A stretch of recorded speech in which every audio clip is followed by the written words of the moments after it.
¿Qué opinan, jóvenes? ¿Suspendemos o hacemos un foro de preguntas el día 26? Perdón, 24, martes 24. Creo que es mejor suspender para nosotros y estudiamos para el micro, doctora. Para la micro. Sí, doctora, mejor. Sí, doctor. Por favor. Ya, entonces el 17 daríamos el último tema de tuberculosis. El 19 no habría clases, ni el martes 24.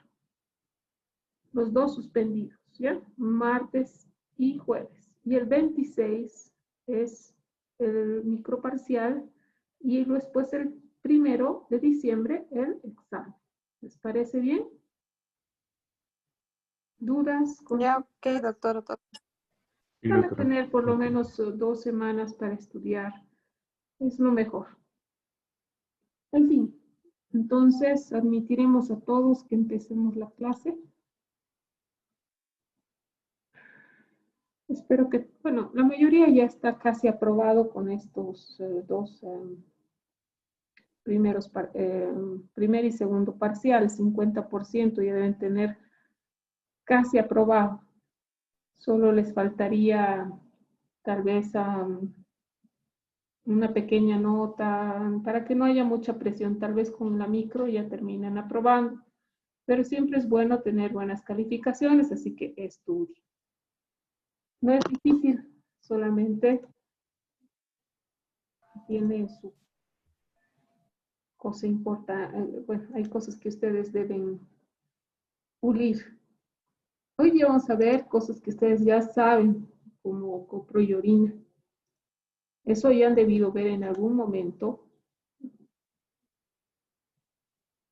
En general, ¿no? Alguna vez han tenido un acercamiento a un examen de orina, un examen de copro, y pues no representa gran dificultad para el diagnóstico. Pero hay ciertas cosas que uno debe conocer, porque debe manejarse bien en el aspecto médico. Por ejemplo, vamos a ver cosas que hay leucocitos en la orina. Pero la diferencia en la orina y versus la sangre, no hay diferencial. Y algunas veces en algunos exámenes de grado he escuchado esto. Hay leucocitosis en la orina con desviación a la izquierda, dice. Cuando ese término no existe. Desviación a la izquierda de los leucocitos en la orina. Eso no hay. Tengan en cuenta.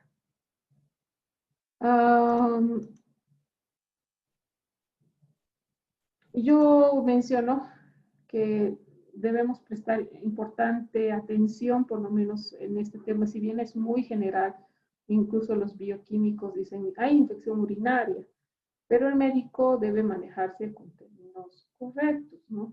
No solamente decir, hay infección, no hay infección, sino qué cosa significa el hecho de que esté aumentado un parámetro o no para nuestro paciente. Ya hemos dicho que no hay laboratorio sin paciente y no hay laboratorio sin un cuadro compatible, ¿no? Entonces debemos pedir los exámenes correctos para el paciente correcto. Muy bien.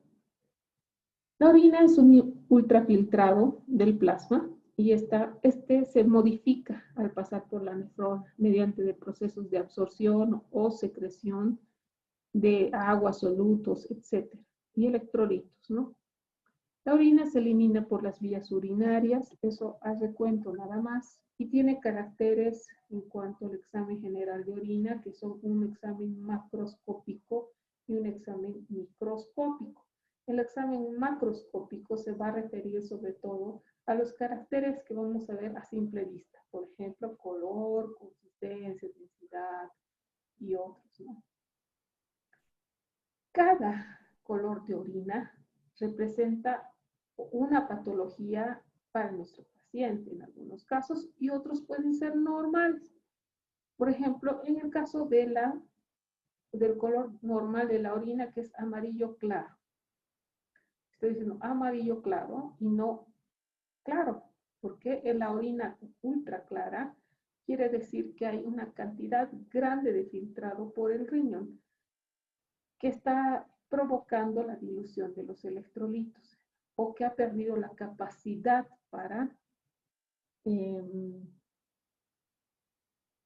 filtrar y se está perdiendo, o para concentrar, no para filtrar, para concentrar la orina y está perdiendo cantidades grandes de agua. Eso se ve sobre todo en la diabetes insípida.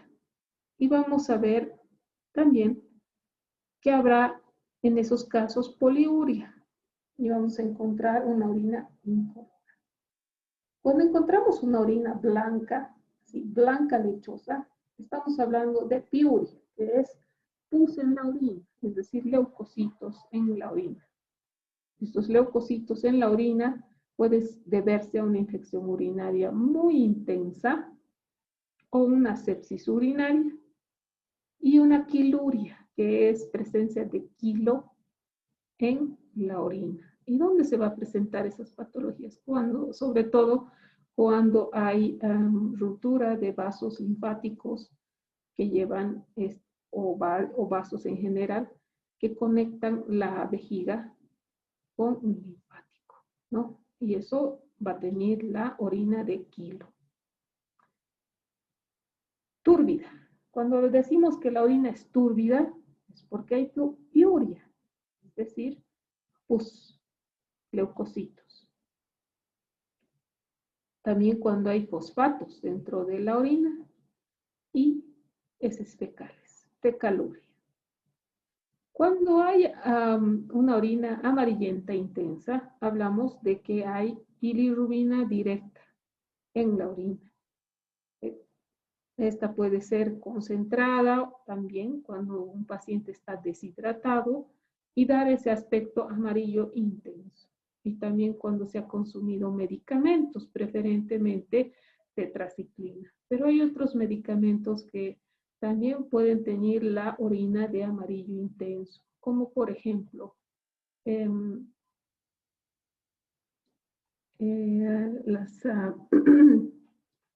la ciprofloxacina y algunos otros antisépticos urinarios. Rojizo. Este término rojizo casi nos hace pensar la presencia de hematuria, es decir, hematíes en orina. Pero también se puede encontrar cuando se consume rifampicina en pacientes que tienen tratamiento contra la tuberculosis. En los síndromes carcinoides, es decir, pacientes que todavía no se les ha descubierto un cáncer, pero que tienen mucha probabilidad de tener un cáncer y tienen otros síntomas asociados, puede encontrarse una orina rojiza. Y también por el consumo de alimentos, como por ejemplo la remolacha, puede tener la orina rojiza. Naranja. Normalmente se ve esto cuando hay consumo de medicamentos, como por ejemplo la rifampicina y un antiséptico urinario. Y también cuando hay bilirrubina en la orina. Marrón, la presencia de la metahemoglobina, una hemoglobina anormal. El consumo de nitrofurantoína, que es el antiséptico urinario del que estaba hablando cuando la orina es amarillenta o anaranjada. Esta puede también teñir la orina de color café oscuro y también la presencia de pigmentos biliares.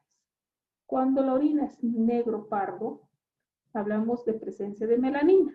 ¿Y dónde hay o por qué existiría melanina en la orina?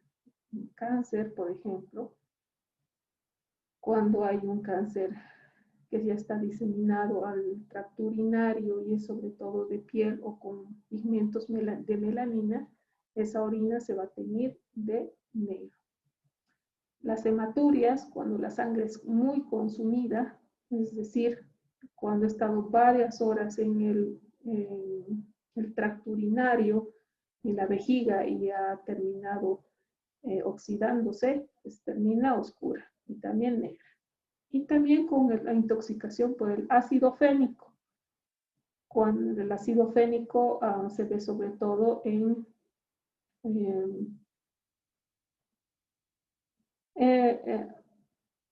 veneno para las hormigas y cuando están sufriendo un ataque de paludismo, una terciana, posterior, perdón, a la terciana.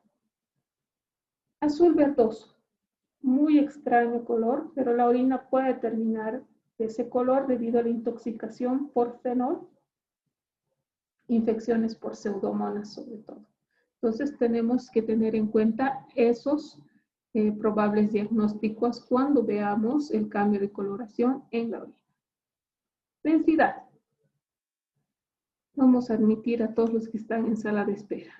Muy bien, densidad. La densidad es un reflejo de la concentración de la orina, es decir, la capacidad que tiene la orina, la capacidad que tiene el riñón para hacer que la orina sea un poco más espesa. Es decir, que sepa absorber agua y secretar electrolitos. Normalmente es entre 1015 y 1020. Y depende de la cantidad, de la capacidad del riñón de concentrar o diluir orina. Es decir, la capacidad que tiene el riñón para esa función importante de secreción o dilución acorde a la función, a la buena función del riñón. Cuando está aumentada la densidad de la orina, puede estar aumentada en estados hiperosmolares de la diabetes,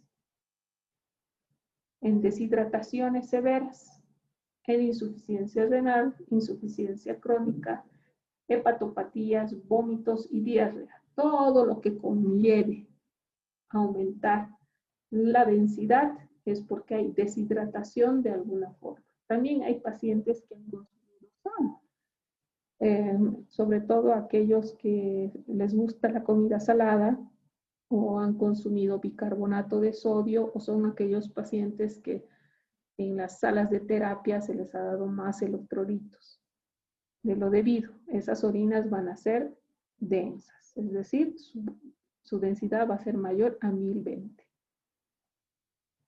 También habrá disminución de la densidad, es decir,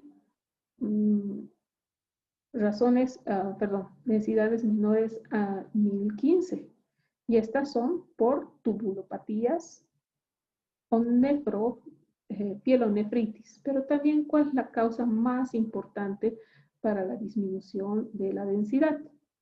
Es la polidipsia. El consumo grande de líquido que provoca que tanto va entrando, va saliendo. También existe disminución de la densidad en la diabetes insípida. Esta diabetes, que es de origen central, no es precisamente por el acúmulo de azúcar en la sangre, pues provoca que el agua vaya saliendo por el tracto urinario sin capacidad de filtrar agua, es decir, de concentrar la orina. Y también en los procesos en los que hay disminución de la hormona antidiurética.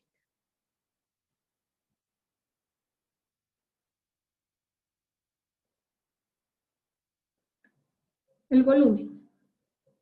¿Cuánto se requiere de volumen para una muestra de orina, para procesar una muestra de orina? Es una pregunta que siempre les hago. Porque normalmente los internos, los médicos, pues piden casi 1 litro de orina. ¿Cuántas veces a mis pacientes les he pedido y me han traído orina entre 3 galones de orina? Solo se requiere 10 cc. Si pueden traer 15 cc es suficiente. Con 10 cc se puede obtener un buen examen. El volumen general de la orina depende de cuánto se filtre. Puede ser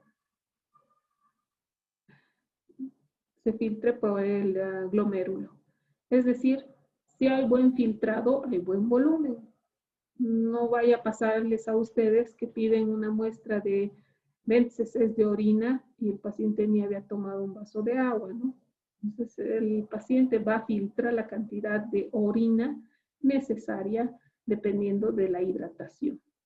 Y así podemos tener tres conceptos importantes como son la anuria, oliguria y poliguria. Anuria, cuando es menos de 100 cc o ml en 24 horas. Se debe sobre todo a estados de deshidratación intensa, choque y otros. Oliguria, cuando hay menos de 400 ml en 24 horas o menos de 25 ml en una hora. Se debe también a estados de choque, deshidratación, padeciente edematoso y otros. Poliguria, cuando la orina es mayor a 3 litros en 24 horas y se debe sobre todo en estados de hiperhidratación, pacientes polidípsicos, pacientes que tienen supresión de la ADH, es decir, diabetes insípida, y el síndrome de secreción inadecuada de ADH.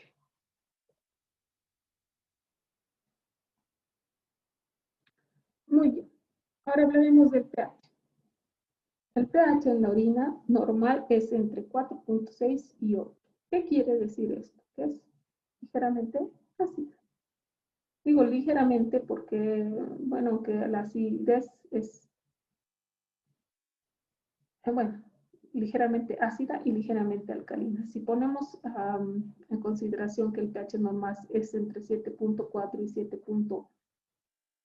7.45, es una gran brecha entre 4.6 y 8.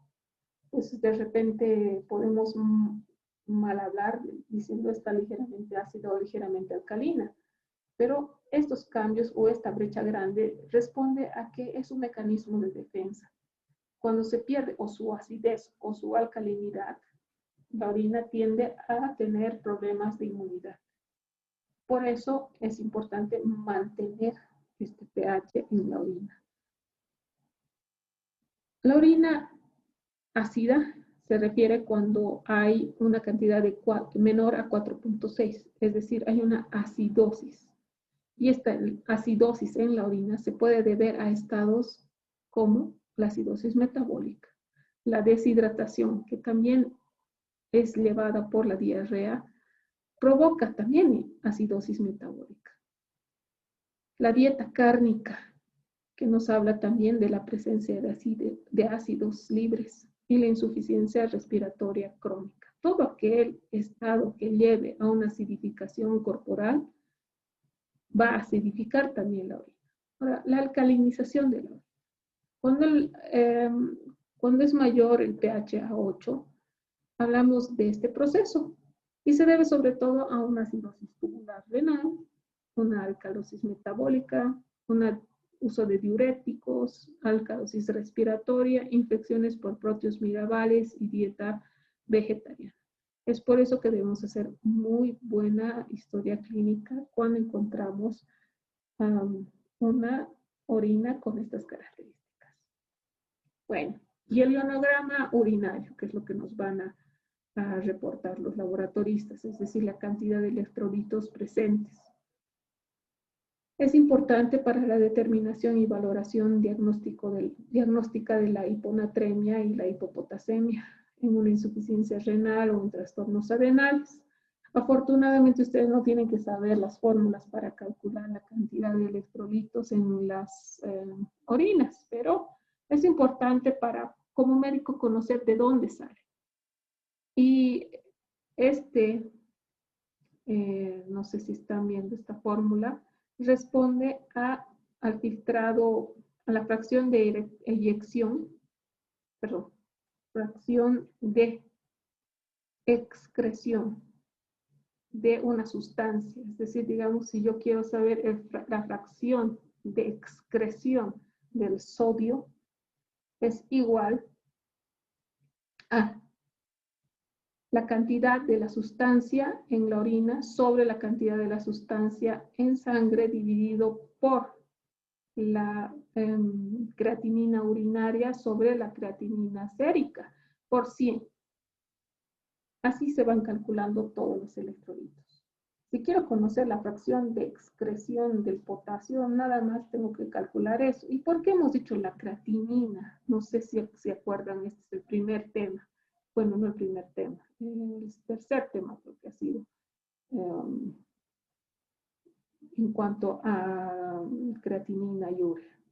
Primero, porque la creatinina es más estable en su excreción. Hemos dicho que no dependía de cuánto se filtraba o cuánto se reabsorbía, era más estable. Y segundo, porque es un mejor estándar que la urea, ¿no es cierto? Este índice es denominado la fracción de excreción. Refleja los factores que regulan la excreción urinaria normal en una situación aguda y no depende del tiempo de recolección, por eso se utiliza esta fórmula. La fracción de excreción del sodio es la más usada, ya que nos va a permitir saber si existen o no estados edematosos.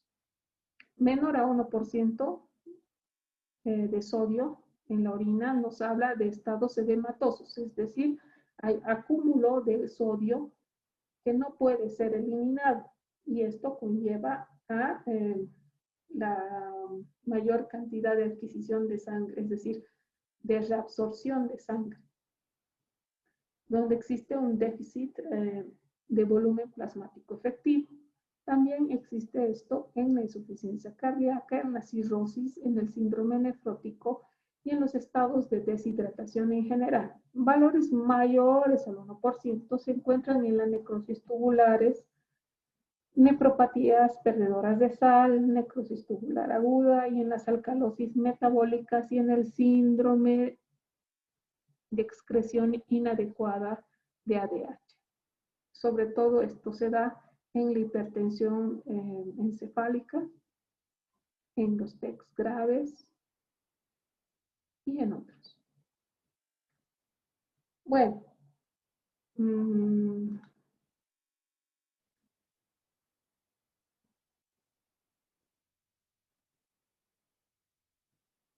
entonces ya viendo bien los caracteres macroscópicos en general, veremos ahora el sedimento urinario.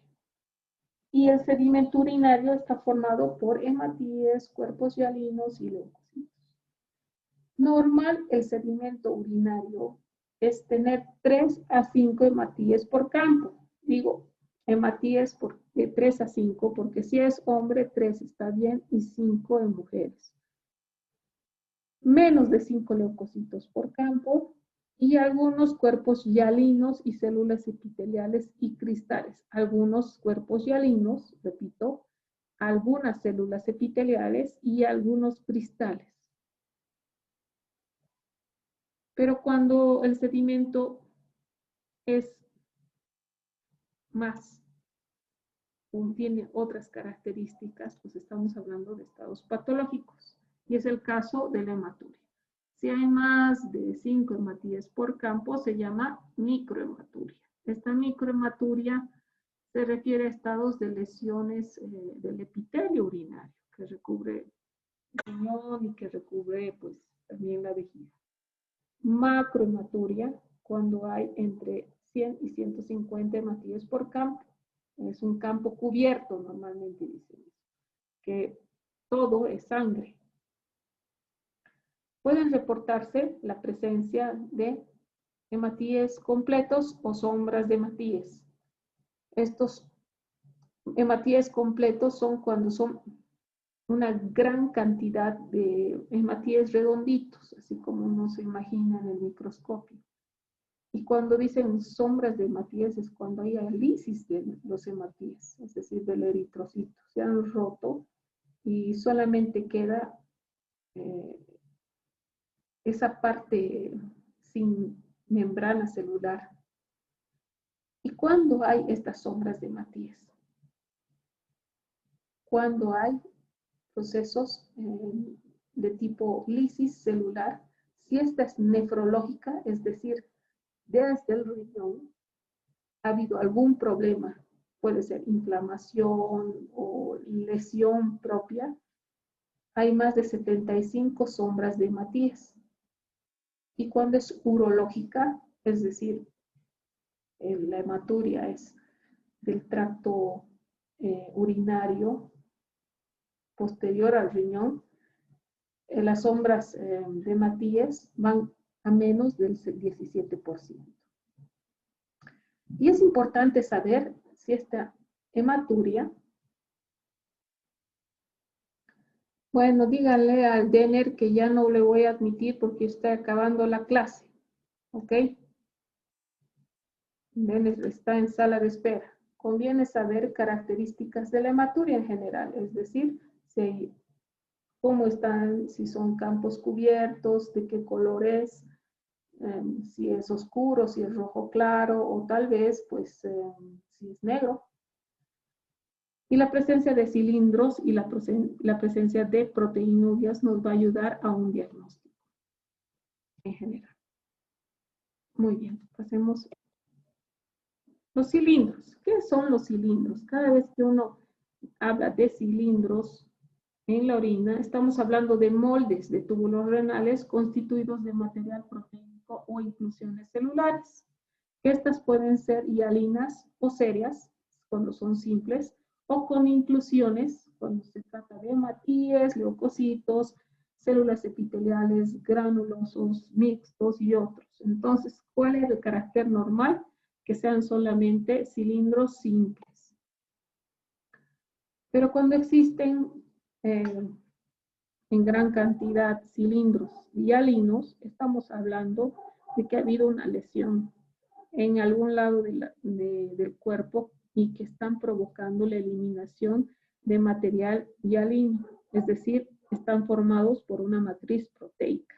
Estos son claros, no indica un daño renal per se, pueden aparecer en la orina normal concentrada, pero también pueden aparecer en insuficiencia renal crónica o insuficiencia cardíaca, nefropatías diabéticas y otros, cuando son muy abundantes. Los cilindros serios están formados por una matriz proteica con material lipídico de origen celular, que son anormales, siempre son anormales. Encontrar cilindros serios indican ya una patología, como la insuficiencia renal o la pielonefritis crónica. La presencia de hematíes normales, es decir, con la estructura, pueden hablar de patologías del tracto genitourinario o problemas de coagulopatías, como por ejemplo traumatismos, anemia, hemofilia. Cuando hay cilindros hemáticos o hematíes dismórficos, tenemos que hablar que el problema es glomerular y se puede deber a una glomerulonefritis postinfecciosa autoinmune, vasculitis, nefropatía por inmunoglobulina A y otros. Cuando existen, no existen cilindros, es decir, cilindros negativos, puede encontrarse, puede ser por una orina diluida, hemoglobinuria o mioglobinuria. En la hemoglobina paroxística nocturna, en la hemólisis, rhabdomiólisis y los traumatismos. Si los cilindros son leucocitarios, estamos hablando de una enfermedad intersticial del tracto urinario inferior como la pielonefritis, tuberculosis o uretritis. Ahora, cuando estos cilindros son de células epiteliales, es decir, poseen una matriz proteica con células epiteliales, muy similares a los leucocitos, siempre son patológicos y refieren a una necrosis tubular aguda, a una glomerulonefritis o síndrome nefrótico, o intoxicación por metales pesados, o en el citomegalovirus, infección del tracto urinario por citomegalovirus. Granulosos, son proteicos con restos celulares, son patológicos, denotan enfermedades glomerulares y tubulares y síndrome nefrótico, pielonefritis, intoxicación por plomo y otros. Cuando estos cilindros son grasos, denotan la presencia de gotas de grasa Hay desprendimiento de células tubulares con inclusiones lipídicas. Esto también se llama cruces de Malta, y las cruces de Malta se da sobre todo en el síndrome nefrótico y en la enfermedad de Fabry. Cuando hay cristales, es decir, presencia de material refringente en la orina, se habla de fosfatos. En las orinas alcalinas, sin repercusión patológica en algunos casos, o en infecciones urinarias. La presencia de oxalatos, es decir, cristales de oxalato, nos hace hablar de la litiasis, uratos, nefropatía úrica, y cistina como patognomónico de la presencia de la cistina. Bueno, elementos anormales de la orina, la presencia de glucosa, cetonas y proteínas. Cetonas, sobre todo, nos habla de mecanismos anormales, de metabolismos anormales de hidratos de carbono. Y la presencia de proteínas nos habla de daño renal. Cuando hay proteínas en la orina, depende mucho del tamaño, es decir, de la filtración además. Cuando hay un tamaño, carga eléctrica y configuración espacial específica, la proteína puede ser filtrada sin que haya daño. También depende de la integridad de las membranas. Si hay una lesión en la membrana de ultrafiltración del glomérulo, entonces habrá más salida de proteínas. También hay otro tipo de factor importante, que es el factor hemodinámico, es decir, los cambios de flujo sanguíneo glomerular o cambio de presión hidrostática en los capilares, que va a permitir la salida de proteínas. Normalmente hay entre 100 y 150 miligramos de cilitro de proteínas en orina. 60% son albúmina, 40% son inmunoglobulinas del urotelo. Hay variaciones diurnas, es decir, en la mañana hay mayor cantidad de eliminación de proteínas sin ser patológicas, en la fiebre y durante el ejercicio. Cuando la proteína, la cantidad de proteinuria, supera los 300 miligramos en 24 horas, estamos hablando de un proceso anormal, totalmente anormal, y se da en pacientes con daños renales severos. La albúmina normal en la orina debe ser siempre menor a 30 miligramos en 24 horas. Cuando hablamos entre 30 y 300 microgramos en 24 horas, ahora hablamos de una microalbuminuria y una macroalbuminuria cuando supera los 300 miligramos en 24 horas. Otras sustancias detectables en la orina y son marcadores de daño renal es la proteína de Vence-Jones, la beta-2 microglobulina, la proteína ligadora de retinol, que se van a presentar en la necrosis tubular aguda. Esta proteína de Vence-Jones, que también es denominada proteína anormal, es útil para diagnosticar las gamma-globulinas monoclonales.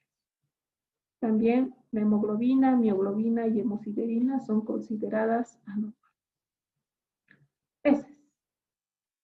Los exámenes de heces ya los han visto antes, porque ustedes han tenido en algún momento la oportunidad de leer o mandar un examen de heces de sus hijos o de su familiar al laboratorio. Y no tiene ciertas características que hacen fácil su lectura y comprensión. Normalmente, si un paciente va con algún problema gastrointestinal, pues se le pide un examen de heces frescas. Es importante el estudio de las heces en diarreas crónicas y agudas, en el estudio y pesquisa del cáncer colorectal. Comprende la observación y análisis macroscópico, químico y microscópico de las heces, además de un parasitológico y bacteriológico de las deposiciones. Los caracteres macroscópicos, va a haber una parte macroscópica, una microscópica y una parasitológica y bacteriana. Bueno, así normalmente van reportándose los exámenes de laboratorio. Los caracteres macroscópicos nos va a reportar la presencia de residuos alimentarios como estatorrea, por ejemplo, también la consistencia, color, moco. Y el moco, si hay aumento de moco, nos podrá hablar de una enteritis o una colitis. Un carácter químico de las heces nos permitirá saber el origen de las diarreas. Por ejemplo, si es inflamatorio o no inflamatorio. Y esto depende de la cantidad